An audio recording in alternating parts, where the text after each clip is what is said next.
Okay, we are here and we are ready. Who are you? I'm Kevin Maxwell, And where are and we at? we are sitting in my backyard out here on Fingerprint Farms. And what are we doing? We are recording videos. We're trying to do a little video to introduce our YouTube channel that we're starting so that you guys will kind of get an idea of who I am, who we are, and why we're doing this channel. Okay, so who's out here? My wife and I live here in this house. My daughter has a Kendall has a little efficiency apartment that we converted for her over here. Cole is up on the hill in a mobile home that we've got for him. Hayden is my youngest son, and he is up with my mother in a house that we put in for her when we lost my dad. And my father-in-law lives here with us. Okay, what do we do out here? We work really hard and try and someday catch up to all the to-do lists that we've got. How'd we end up out here? We bought the farm thinking that I was going to hold it and develop it into residential lots and slide into retirement that way. I was an old home builder, spent 5 years with the Federal Reserve, financial analyst, bank examiner, all that yucky stuff. Then built homes for 15 years. Ended up going to law school and practiced law for 10 years. And in that process, my family ended up with this land and got into regenerative agriculture. And so I guess you'd say I'm a jack of all trades, master of none. I like to think oftentimes that's better than the master of one. I think that's the way that phrase goes. Yeah. How did we start regenerative agriculture? Oh, boy. Well, we started just kind of conventionally and by happenstance ended up buying the cows from the gentleman who had sold us the land, who was going to lease it and run the cows on there after we bought it. Ran into a guy named David Johnson with the Johnson Sioux bioreactors. Kind of got the hook set in my mouth on regenerative agriculture from that. Started doing some research into that. Started running the cattle regeneratively. Went to Greg Judy Grazing School, Joel Salatin. Right after the COVID, I think the first gathering that they did back on Polyface Farms, my oldest son Cole and I went up there for that. My wife and I went on vacation to Savannah, Georgia. And on the way, I told her I'm not going through Georgia without stopping at Will Harris's place because he was one of the guys. Once I visited with David Johnson, he um, told me to watch 100,000 Beating Hearts. I watched that, and I started to realize just exactly what potential we had under our feet in this farm.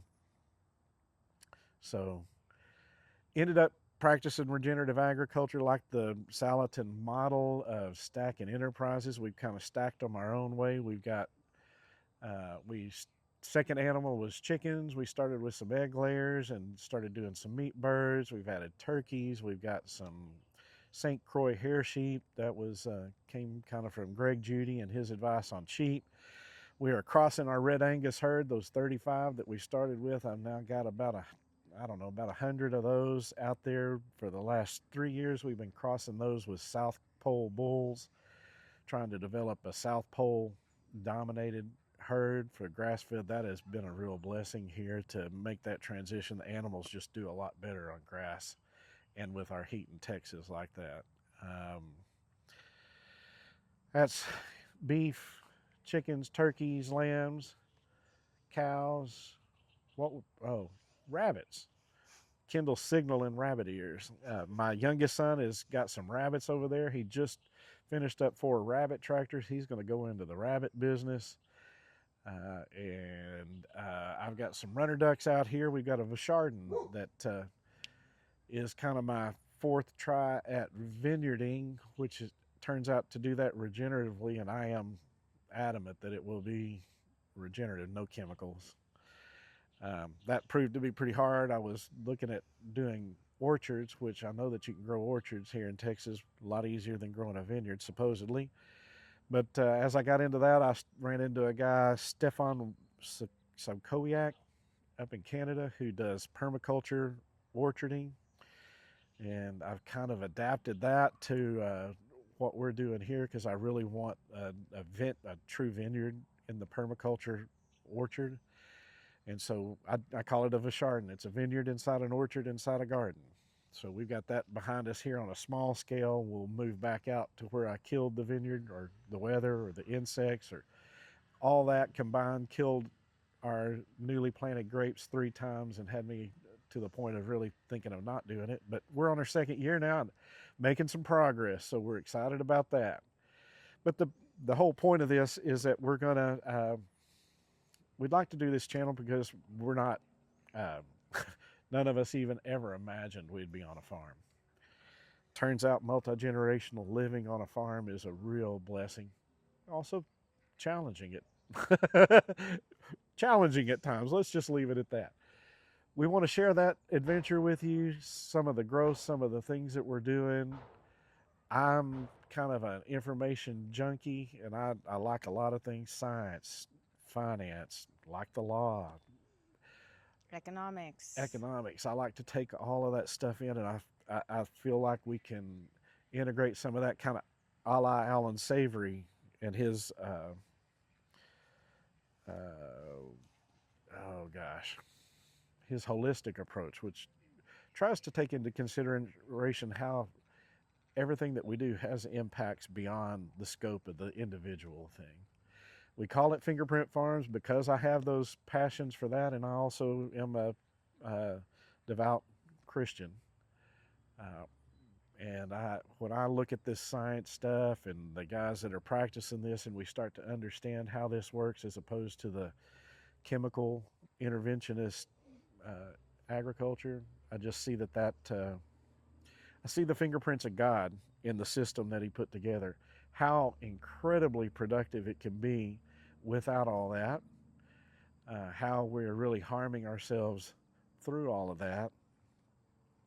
How possibly our monetary system and some of the things that have gone on with how our money runs has driven a big chunk of the ability. Number one, the ability of people to aggregate millions of acres of land, farm on a huge scale with crazy land gobbling equipment that just destroys all life in its path. Can't do that without a huge amount of capital flowing. And we don't produce enough to generate that kind of capital easily here. So there's some of that might come along in this. There's some legal stuff. Salatin talks about how the USDA and all of those guys impact farmers and farming and how it makes the farmer struggle. Land ownership. Taxes, land ownership, all of those kind of things. So some of these scientist guys that I just love hearing. I follow the AI, high energy physics. I'm just an information junkie, and I kind of see it all tying together. The physics stuff comes in with these plants, the soil life, the breakdown of the minerals in the soil, how they deliver that to the plants convert that into energy for the microbes and the cows, and we get to benefit from highly nutrient dense food. So it's just about that. What do you think about our health in the United States? Well, I'm not a great example of that, other than I've lived in that system all my life, and I'm struggling along with everybody else, even though I'm raising healthy food, to fix that in my life. To be able to eat it, to be able to cook it, to be able to have time to do that. You know, my 3 kids are here with us on the farm. Each one of them has had a set of health problems that, as I've come to understand, could be traced back in large part to the GMOs, lack of nutrition in the food, the glyphosate that's covering everything, how we really we grow stuff that looks like food, but it doesn't really feed us. It certainly doesn't feed our souls. And how we could come back to possibly in a generation of AI where maybe they take over some of these jobs that can be done in the cities and things like that, and people could come back to the farm and do it in a way that's really, really satisfying. So that's what we want to talk about. There's a lot to talk about, but it is not about me or any of us being an expert farmer. We'll show you what we're doing. Hopefully y'all can contribute to us. We can learn from you. You can learn from us about our experience, and maybe we just grow together in community and rejoice in the creation that God gave us. So that's what we're doing. Okay. Well, cool. We have more to talk about, and we will learn how to do this YouTube stuff. Tell them goodbye. Goodbye, YouTube. Hope somebody watches this. If you do, hit the like, subscribe, whatever all that stuff is. Follow our Help channel. us out. Yeah. Follow along. Get involved. Okay. We'll see you later. Y'all have a great day.